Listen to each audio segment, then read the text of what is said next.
I felt a real spiritual oppression, like a heaviness. My heart hurt, literally.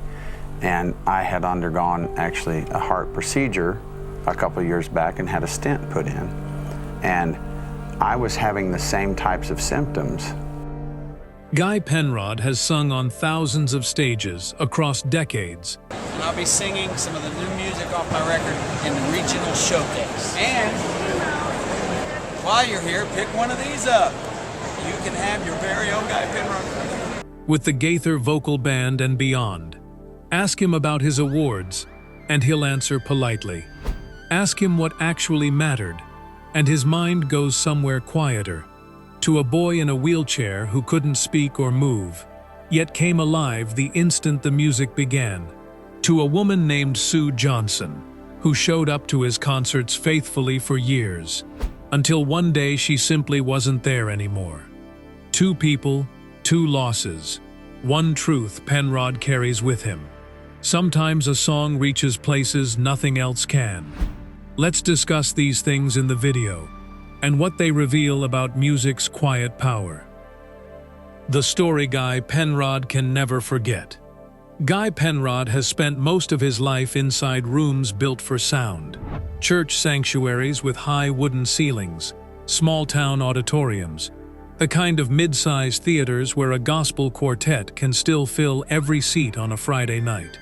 Decades with the Gaither Vocal Band, and decades more as a solo artist, have put him in front of more crowds than any single memory could hold.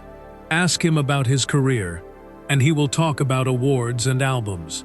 Ask him about what actually stayed with him, and the conversation shifts somewhere quieter. His own upbringing might explain why. Penrod grew up the son of a Baptist pastor, raised in a household where music and ministry were never separate things. Well, I don't know. I mean, I wish I had a great answer, but I grew up in a Baptist preacher's home. Where a song was rarely just a song, but a way of reaching someone words alone could not reach. That distinction has followed him through every stage of his career. Long after he left the world of his childhood church for concert stages and recording studios. It may be exactly why, when asked what stayed with him most after decades of performing, his mind went somewhere far from the trophies on his shelf. A career built on awards tends to invite questions about the awards themselves. Which one came first? Which one meant the most? What it felt like to stand on those particular stages. Penrod has answered those questions plenty of times over the years, the way any working musician learns to. But ask a different question. Ask what the work has actually been for, and the answer stops being about accolades entirely. It becomes about rooms full of people, and the handful of them who needed something a trophy could never give them. Among the thousands of faces that have passed through those rooms over the years, he has spoken about one boy in particular. The boy's parents brought him to one of Penrod's concerts, the way so many families do, hoping for an evening of music, a break from whatever else the week had held. What set this particular evening apart was the boy himself. He was completely wheelchair-bound. He could not speak. Most of his own body would not move on command. How does a family decide to bring a child like that into a loud room full of strangers? It is not a small decision. Concerts are unpredictable. Bright lights, unfamiliar noise, crowds pressing close on every side. For a child who cannot voice discomfort, or ask to leave, or explain what he is feeling at the moment, a night out carries its own kind of risk. And yet this family made that choice anyway, carrying their son into a space built for something he might not even be able to receive. What they discovered instead caught everyone off guard. By Penrod's own account, his music turned out to be nearly the only thing capable of reaching this boy at all. Boy, that's tough. That's tough to answer. I hope when it's said and done, I raise boys that love God. Not therapy. Not medicine, not the countless hours of specialized care a child in his condition required every single day. A gospel singer standing on a stage, working through songs written to carry hope across hard seasons. And somehow, that reached a place little else could quite touch. What does a family do with a discovery like that, once they have it? For many, it becomes something worth holding on to tightly, a reason to keep returning, show after show, even when transporting a child with such significant needs turns every outing into a small logistical undertaking. If music was one of the few doors still standing open, it made sense to keep walking through it as often as they possibly could.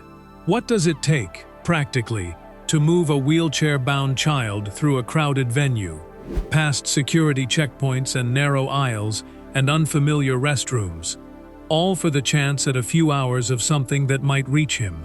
More than most concert-goers ever stop to consider.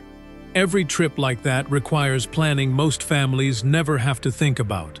Arriving early enough to find accessible seating, packing whatever equipment the evening might demand, bracing for a night that could just as easily overwhelm as uplift. That this family kept making that effort, again and again, says as much about their devotion as anything Penrod himself brought to the stage. How music became his voice. There is something worth sitting with in that detail alone.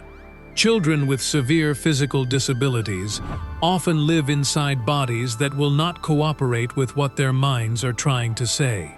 The gap between what a child understands and what a child can actually express is one of the quiet, exhausting realities families in that situation carry every day, often without anyone outside their home ever fully seeing it. Why would music succeed where so much else could not?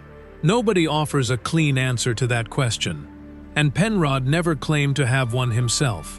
But something about sound, rhythm, melody, the particular resonance of hundreds of voices singing together, seems to reach places words alone cannot always find.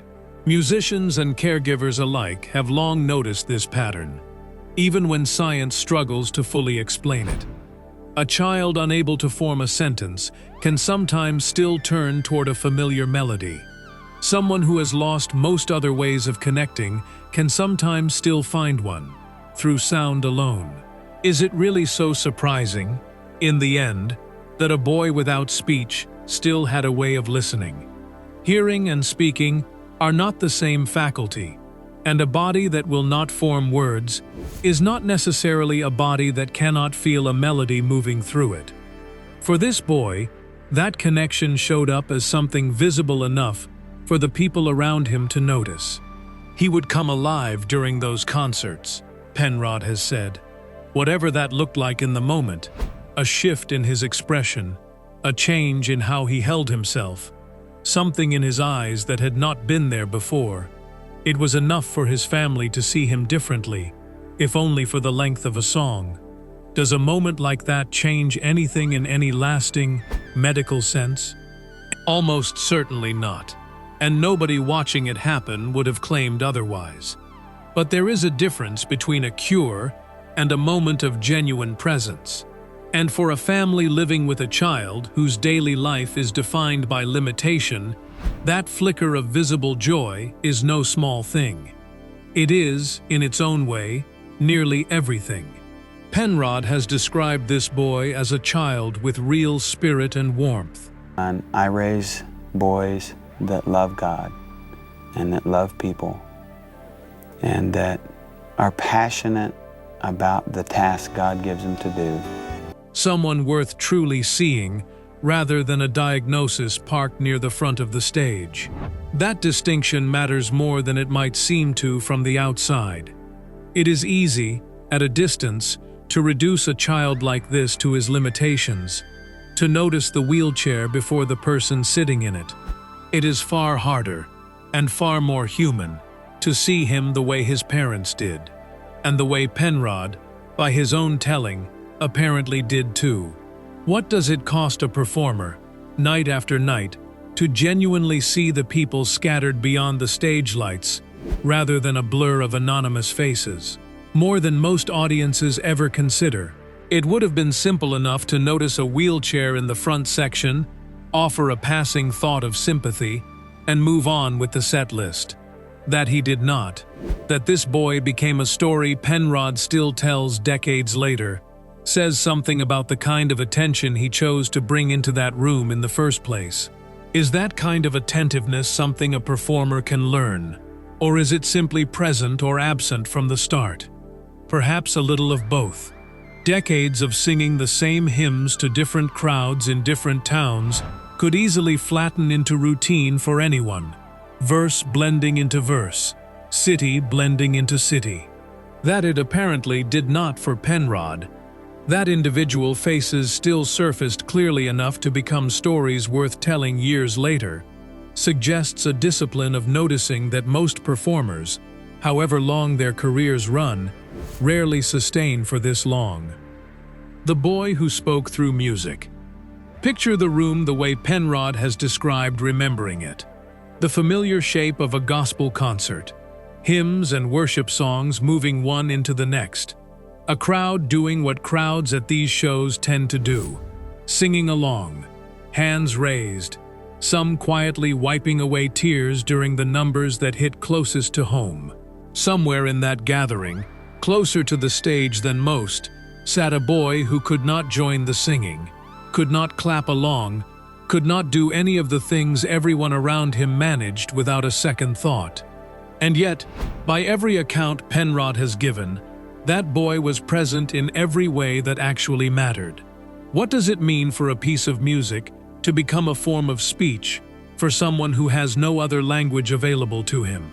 For this child, in this telling, that seems to be precisely what happened. Song after song, night after night, for however many concerts his family managed to bring him to, music became the one channel still fully open, a way of receiving the room, and in whatever limited way his body allowed, a way of answering it back. There is a particular attentiveness parents develop when they alone can read their child's smallest signals, a flicker of movement, a shift in breathing, a look that means something only they would recognize. It stands to reason that this boy's parents noticed it first, that something changed in him the instant the music started, that the child who lived most of his days receiving quiet, careful care became, for as long as the song lasted, unmistakably present in the room. What does a parent actually feel right then, watching their son come alive in real time? Something close to relief, perhaps, mixed with a grief that never fully goes away, even in the good moments. The awareness that this brightness, however real, exists alongside everything the illness has already taken and will likely take again. Joy and sorrow rarely arrive separately in situations like this one. They tend to sit together, close enough to touch, for however long a family is living through something this hard. Would this story carry the same weight if it had happened only once? Perhaps not. But Penrod's account suggests this was no single unusual evening. It repeated across more than one show, consistent enough to become something his family could count on, worth the effort and risk of returning for again. A child who could never describe what a concert meant to him kept being brought back to more of them, and that alone says something about what those nights were quietly doing for him.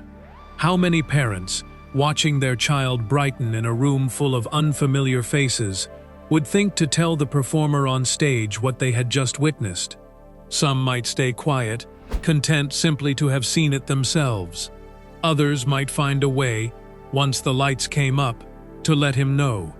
However it reached him, the moment made its way from that family to Penrod, and from Penrod into a story he would go on carrying long after the specific dates and cities had faded from memory. What survives, in the end, when so many of the practical details, the venue, the date, the exact songs performed that particular night, have long since slipped away? Not the facts, but the feeling underneath them. Penrod does not need to remember which auditorium it was to remember what it looked like when that boy's face changed. Some memories keep their shape that way, stripped down to the part that mattered most, long after everything around the edges has faded. When the music couldn't save him, Every story like this one carries the same quiet dread underneath it, because most listeners already sense how it tends to end. This one is no exception. According to Penrod, the boy's illness arrived suddenly, a difficult disease that came on without much warning, the kind of diagnosis that upends a family's entire sense of what the coming months might hold. How much time passed between that diagnosis and its ending is not something Penrod has spoken about in detail, and this is not the place to guess at specifics he never shared. What is known is simple, and it is enough. The boy fought hard, in whatever way a child facing that diagnosis was able to, and at 12 years old, that fight ended. Is there any way to talk about the death of a child that does not feel inadequate? Probably not. And this account does not try to dress the loss up as something easier than it was. Penrod's own words about it were plain and unadorned. The boy fought a hard battle, and then it was over. No elaborate explanation. No attempt to make sense of something that resists sense-making. Just the fact of it, spoken the way people speak about the hardest things, quietly and without embellishment. What does grief like that look like from outside a home that had already been carrying so much for so long? Likely nothing anyone else could fully picture. Families raising medically fragile children often live for years inside a particular bracing, an awareness that time is never quite as guaranteed for them as it feels for most households. That awareness does not shrink the eventual loss. If anything, it means the grief arrives layered on top of years of vigilance, years of hoping quietly, while preparing, just as quietly, for the possibility that hope would not be enough. What does that kind of loss mean to someone who was not the boy's parent, not a sibling, not part of his daily life at all, simply a performer who crossed paths with him across a handful of concerts? Penrod could easily have let that child become one more face among thousands, forgotten the way most single-night encounters eventually are. Instead, years later, asked in an interview what had shaped his career, this was among the first memories he reached for. That says something about how deeply a brief connection can root itself, even in someone standing on the far side of the stage lights. Why does one audience member, out of the tens of thousands a touring musician meets across a lifetime, remain this vivid decades on? Hey y'all, Guy Penrod here. I sure do miss seeing all of you, but I'm glad to be here at the Quartet Convention. If you're here, come by and say hey. Perhaps because certain encounters carry more weight than their length on a calendar would suggest. A handful of evenings in a concert hall apparently left enough of an impression that Penrod still reaches for this particular story when asked what his music has actually meant, beyond the charts and the awards. There is a kind of grief that belongs only to the family at the center of a loss like this, and there is a smaller, quieter kind that belongs to everyone standing just outside it. The people who witnessed a piece of someone's life without carrying the full weight of raising and losing them. Penrod's grief was never going to resemble what that boy's parents carried, and nothing about his telling of the story suggests he believes otherwise. But even a smaller grief, honestly kept, has a way of shaping the next hymn a person sings, and the one after that, for years to come. The stories Guy Penrod never forgot. This boy was not the only person Penrod has carried with him from all those years spent touring. Was there really only one story like this across an entire career of concerts? Almost certainly not, though it is this particular pairing that Penrod has chosen to share whenever the conversation turns to why any of this work has mattered. In the same conversation where he spoke about the boy, he also remembered a woman named Sue Johnson, a longtime supporter from Atlanta who attended almost every show he played across the eastern half of the country for years running. She was not famous. Her name never made headlines. She was simply present, night after night, city after city. The kind of steady, quiet loyalty that touring musicians learn to recognize and lean on more than most fans ever realize. What does it actually take to show that consistently, year after year, for someone else's career. More than most people stop to consider. A fan like that reorganizes her own calendar around a stranger's tour schedule, returning night after night simply because the music felt worth it. Performers rarely get to know these people well beyond a face, maybe a detail traded across a barricade after a show. But the loyalty becomes its own quiet relationship, built out of repeated presence, rather than closeness in any ordinary sense. Eventually, her health declined, and she passed away too. Penrod has described her much the way he described the boy, not as a statistic, not as a sad footnote, but as someone whose absence he genuinely noticed, someone who had woven herself into the fabric of his touring life. Why do these two losses, out of countless people Penrod has crossed paths with, across a decades-long career, remain the ones he reaches for? Perhaps because together, they reveal something true about what this kind of music actually does. A concert is, on its surface, entertainment. Tickets sold, seats filled, a set list moving on. But for at least some of the people in those seats, it becomes something closer to a lifeline, through illness or isolation. What separates a fan who simply enjoys a show from one whose presence becomes something a performer actually notices missing? Perhaps nothing more than time, repeated often enough that absence becomes a statement all its own. A gap felt by someone who spends most nights scanning a crowd without quite meaning to. Is it possible to sing the same hymns for 40 years without some of that accumulated weight settling into how a person sings them? It seems unlikely. Every performer who stays in front of audiences long enough gathers faces like these. People who found something they needed in the music, who are no longer there to hear the next song, and whose absence quietly becomes part of what the songs mean going forward. Perhaps this is where Penrod's upbringing circles back around, underneath everything else. Anyway, Guy Penrod, my guest, a friend, we toured together. A pastor's son learns early that a full room is never just an audience. It is a gathering of individual lives, each one carrying something the person standing at the front may never fully learn about. That lesson, absorbed long before any stage or spotlight entered the picture, seems to explain why a wheelchair-bound boy and a faithful woman from Atlanta became more than passing faces to him. It may also explain why Penrod, even now, stays close to this kind of ministry beyond the concert stage, hosting a television program built around gospel music, still standing in front of congregations decades after his career technically could have slowed down. A quieter path was always available. That he has not chosen it says plenty about what those rooms still give back to him. What would be the point of stepping back from rooms like that, if those rooms are where stories like this one keep happening? For Guy Penrod, they stand as proof, in the most human terms available, that what happens inside a concert hall is not always as simple as music and applause.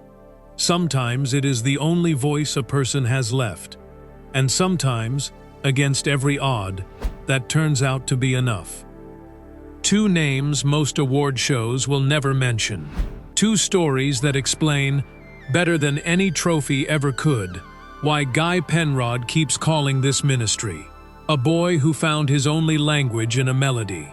A woman whose steady presence, night after night, became its own quiet gift. Both are gone, and both are still remembered, decades on, by the man who stood on stage in front of them. What is the song that has done something like that for you? Tell us below. If this one stayed with you, leave a like and subscribe. Guy Penrod's full story, the career and the faith behind it, is coming next.